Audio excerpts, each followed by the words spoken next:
Olá, meus caros, aqui é o Corvo. Vou lhes dar um cenário, algumas características, mencioná-las para vocês. E após isso, vocês irão me dizer qual obra se trata. Vamos lá? Pensem em uma obra de Dark Fantasy medieval, onde nós temos um personagem central, aquele o qual nós acompanhamos com mais frequência, sendo este um guerreiro. Este viaja também, ou em muitos momentos, é acompanhado de outro personagem, mas um personagem mais infantil. Bem, este guerreiro se trata de um híbrido, já que neste mundo habitam monstros. Monstros que estão muito além das capacidades humanas para fazer frente a eles marcialmente e belicamente. Humanos não têm condições físicas para resistir, se defender de tais monstros.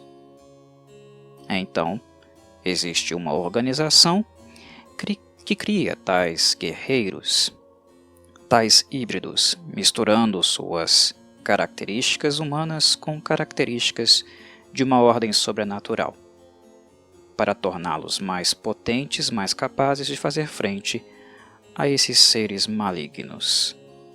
Ou não necessariamente malignos, mas dentro da cadeia alimentar, digamos assim, que estão acima dos humanos, que caçam humanos. Esse guerreiro, de certo modo, tem uma aparência muito peculiar, um tipo de olhar diferente. Seus olhos, do ponto de vista fisiológico, são diferentes dos humanos. Ele também tem uma arma muito específica, uma espada, um tipo de instrumento comum, se formos comparar a espada que esse guerreiro utiliza com a espada que normalmente os humanos fazem uso. Bem, digamos que este personagem, embora tenha essa face inexpressiva, que aparentemente será alguém que não demonstrará muito sentimento do ponto de vista da linguagem corporal, no fundo é alguém bastante empático, que tem sentimentos, que tem respeito, que tem um código de ética. Tá esquentando, né? Mas vamos lá. Não paremos neste ponto. A relação entre este personagem central com a criança será tratada de maneira muito emocional. Haverá momentos onde os dois estarão juntos, estarão separados, e o encontro entre ambos será um ponto-chave da narrativa da obra, pelo menos em um determinado momento.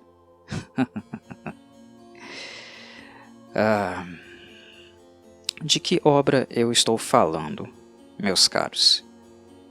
Se vocês não tivessem visto a arte do vídeo, se vocês não tivessem visto o título, se estivessem agora às cegas, sem todas essas evidências, é muito provável que o ouvinte iria responder The Witcher, de Andrzej Sapkowski, porque são conceitos muito próximos, muito similares. E é claro, a obra de Andrzej Sapkowski é de 1990, e esta aqui, Claymore, de Norihiro Yagi, é um mangá de 2007. Mas são tantos e tantos elementos similares que, narrando-os sem qualquer tipo de indicação ou dica, é muito provável que os leitores de Dark Fantasy medieval vão dizer que aquilo que menciono, as pistas que estou dando, são pistas relativas a The Witcher. As proximidades são muito, muito evidentes. Eu não vou dizer a vocês que Norihiro Yagi plagiou Andrzej Sapkowski, até porque os conceitos utilizados na sua gênese não são assim tão originais, digamos assim. É claro que são duas obras autorais, mas as referências fazem menção ao arsenal, à mitologia de suas respectivas tradições, culturas, onde estão inseridos. A partir da inspiração, a partir daquilo que a cultura oferece, cada um cria um cenário de Dark Fantasy mais adequado para a história que quer contar. E não há problema nenhum um outro autor se inspirar em conceitos de um literário ou até mesmo outro mangaka para criar sua própria história. Uma história que claramente sofre inspirações de uma outra obra, mas não a copia tão diretamente. Embora eu tenha brincado aqui, dizendo o quanto Claymore se aproxima dos conceitos de The Witcher, como Claire, pelo menos do ponto de vista conceitual, tem proximidades com Geralt de Rivia, né? E existe a presença, a relação de uma criança no meio, né? Lá Ciri, aqui Raki, onde se cria, de certa forma, uma relação fraterna, uma relação de cuidado. Não necessariamente eu estou dizendo também que as duas obras são semelhantes. Há muitas similaridades entre Claire, Geralt, Raki e Ciri, do ponto de vista, no caso, emocional, tá? Porque Ciri e Raki não têm absolutamente nada em comum, principalmente levando em consideração o Heri Shaer que Ciri possui, né, o sangue antigo. Não se tratam exatamente das mesmas personagens, não se trata de plágio, mas apenas inspirações, porque embora tais evidências, particularidades, similaridades estejam muito na cara, a maneira como a história vai ser contada e o mundo onde ela é ambientada terá um foco completamente diferente. Completamente diferente. A obra de The Witcher, inclusive, é muito mais política que Claymore. Mas Claymore terá também seus momentos políticos. Mas é uma obra que vai se dirigir para um caminho completamente diferente. Mas eu não poderia deixar de citar, especialmente em um episódio inicial como este. Não sei se farei muitos, irei cobrir todo o mangá, mas farei alguns, verei a reação de vocês. Mas enfim, eu não poderia deixar de citar tais particularidades e semelhanças, porque aqui no canal eu já cansei de mencionar The Witcher várias e várias vezes, inclusive fiz muitos podcasts a respeito da obra de Andrzej Sapkowski. Então, não poderia deixar isso passar batido. Bem, embora as Claymores recebam este nome, e Claymore aqui será representado na figura feminina, né, de guerreiras do sexo feminino, embora isso futuramente não será exclusivo, mas não vou atropelar etapas, principalmente para aqueles que não leram o mangá ou não viram a breve adaptação feita em anime. Lembrando que o anime não cobriu todo o mangá, infelizmente. Uma parte considerável, mas não todo o mangá. Não as partes mais importantes e interessantes na minha avaliação. Mas enfim, para não dar spoilers demais a vocês, eu irei a princípio ocultar algumas informações. Mas o termo Claymore aqui, pelo menos inicialmente, é um termo utilizado pelo público, pelo senso comum, uma coisa que a guerreira aqui deixa bastante claro, né? A Claire, que é um termo que as pessoas comuns, os humanos, utilizam para descrever essas guerreiras bastante elegantes, com armaduras leves, porém bonitas, e com esse instrumento de trabalho bélico nas costas, que é uma espada, né? Uma espada enorme. É um termo utilizado pelo povo, e não um nome próprio da organização que fabrica estes híbridos.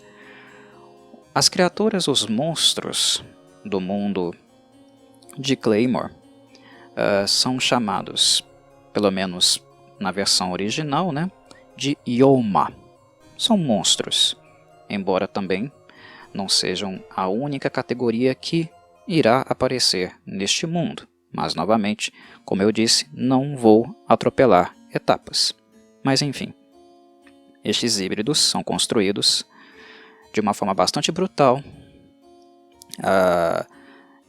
por esta organização, que aí passa a fazer uso desses caçadores, ou melhor, caçadoras, e também transforma essa caça de Yoma uma atividade lucrativa, uma atividade financeira.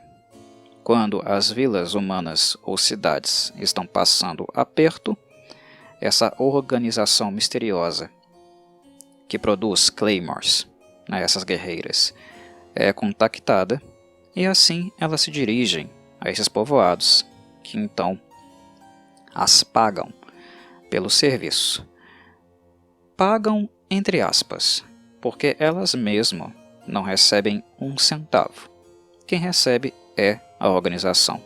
Elas apenas rastreiam, caçam os Yoma e um coletor do recurso do capital depois retira esse dinheiro com o líder representante da cidade. Então é uma atividade comercial. Não é, a princípio, uma ação ou um tipo de ser desenvolvido por humanos devido a altruísmo. Não, é uma venda de trabalho. E normalmente muito cara. Não é barato. E isso nós vemos com muita clareza, com muita exatidão, nos saquinhos que os líderes dos povoados acabam entregando ou oferecendo para as claymores que logo que chegam, elas recusam. Não, você não deve dar esse saquinho para mim. Virá um coletor mais tarde, você paga a ele. Se eu morrer, você não precisa pagar. E aí a claymore sai e vai caçar, tentar rastrear o Yoma. Pelo tamanho do saquinho, é visível que a quantidade, principalmente levando-se em consideração que as vilas são muito pobres, essa quantidade é algo que faria muita falta para eles. É um trabalho caro. É uma atividade que dá muitos lucros para tal organização. E uma organização que apenas usa essas mulheres, esses híbridos, depois de flagelá-las, mutilá-las, para ganhar dinheiro. Mas essas claymores não necessariamente têm uma vida própria, desejos próprios, ou podem manter vidas paralelas.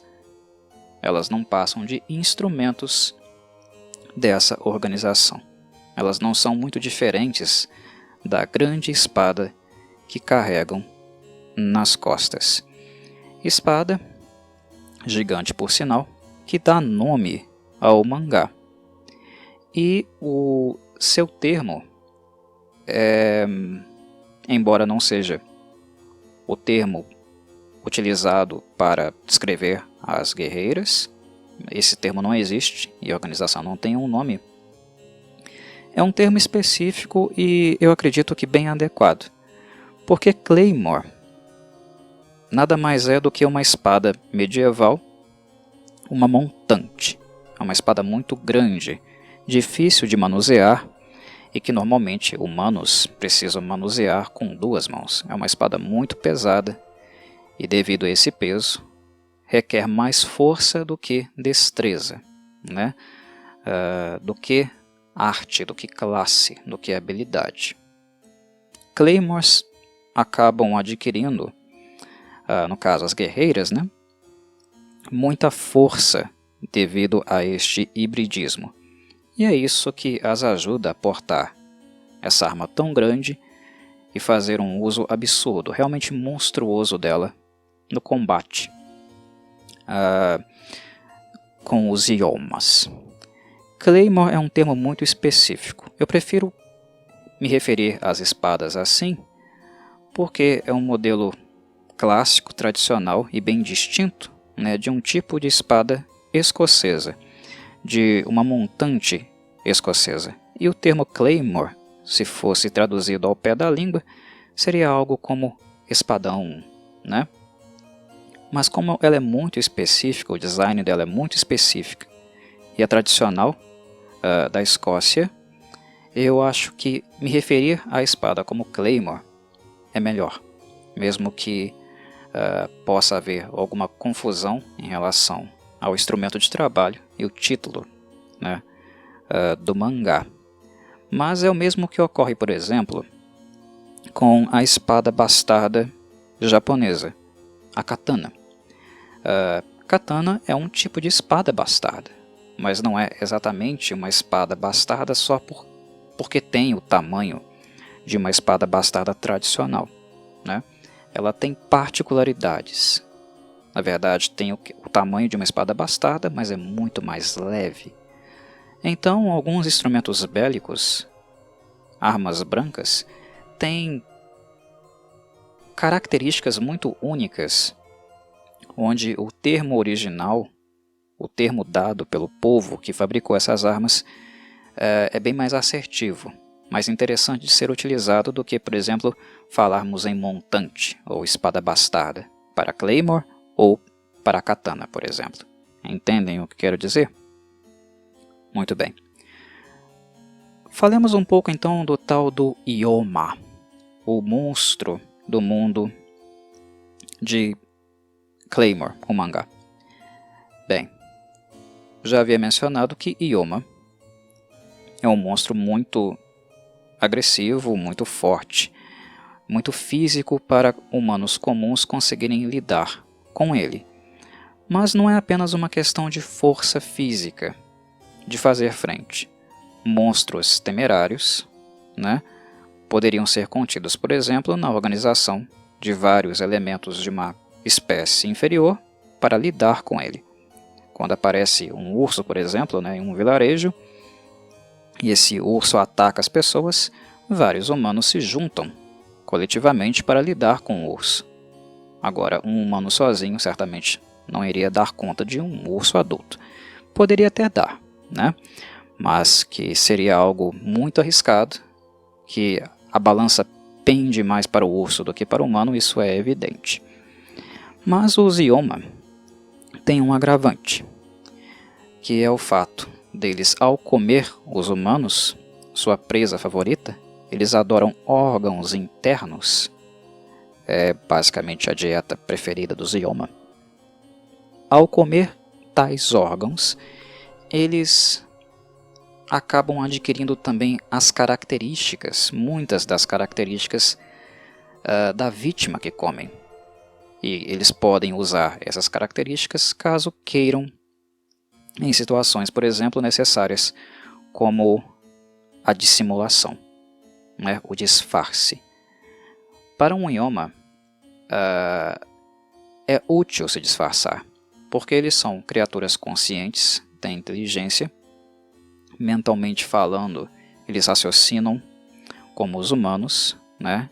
Falam como os humanos, entendem, compreendem idiomas, enfim. Disfarçando, fazendo uso da dissimulação, não há muita diferença entre um Ioma disfarçado e um ser humano. E esse disfarce, ele acontece devido à ingestão dos órgãos internos.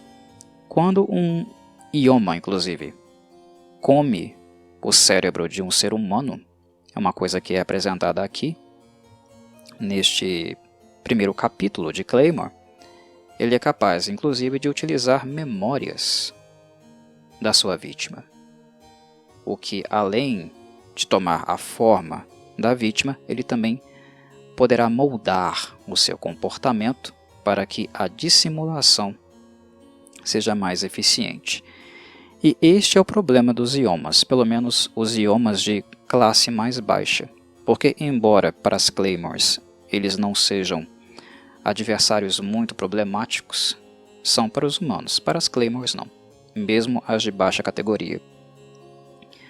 O problema é que eles se disfarçam e, devido a isso, elas precisam assumir ou trabalhar com outras características além da força bruta.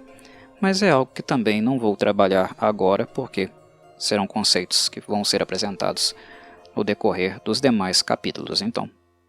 Novamente, não vou pular etapas, deixarei para os leitores conferirem. Então, devido a isso, contratar uma Claymore acaba sendo a única solução efetiva para o problema, pois se uma pequena vila não contrata os serviços da organização, pouco a pouco a vila vai ser dizimada. Grande parte da sua população vai sucumbir ao Ioma, porque, evidentemente, ele pode dissimular, pode disfarçar. Claymores caçam Iomas e fazem isso com bastante efetividade, e isso se dá não apenas também pela questão do poder, mas porque elas mesmas são parte Ioma. E isso insere nas Claymores uma característica, um conceito importante aqui da obra do Yagi, que é o conceito de Yoki. Nós falamos de Ioma para nos referir às bestas, os monstros, e o Yoki é a energia de um Ioma. Claymores têm Yoki, e elas também são capazes de reconhecer Yoki. No primeiro capítulo também fica bastante evidente, isso nos é apresentado, que uma Claymore tem sentidos aguçados. É algo que acontece similarmente com os bruxos, por exemplo, lá do Andrei Sapkowski. Isso também é reproduzido aqui. Uma Claymore é capaz de farejar um Ioma. E é o que justamente acontece no primeiro capítulo, onde a primeira família atacada, né, na vila foi a família do Uraki, do garotinho, que ficou todo eufórico, interessado por essa jovenzinha, né, essa jovem mulher que chegou na cidade, essa mulher dos olhos prateados, a bruxa dos olhos prateados.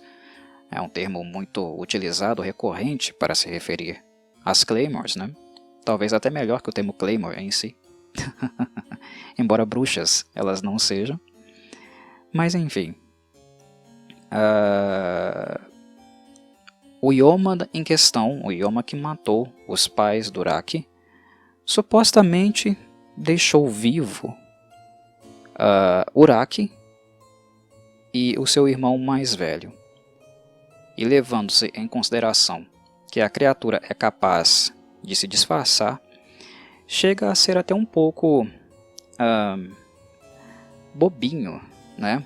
O texto inicial do primeiro capítulo, porque o Zaki, ou Uraki, no caso dos humanos estarem conscientes dessa informação, é claro que eles se tornariam óbvios, né? Suspeitos, mas é algo que o Yagi não trabalha aqui no primeiro capítulo. E esse é um traço que eu acho importante de ressaltar, de acentuar em Claymore.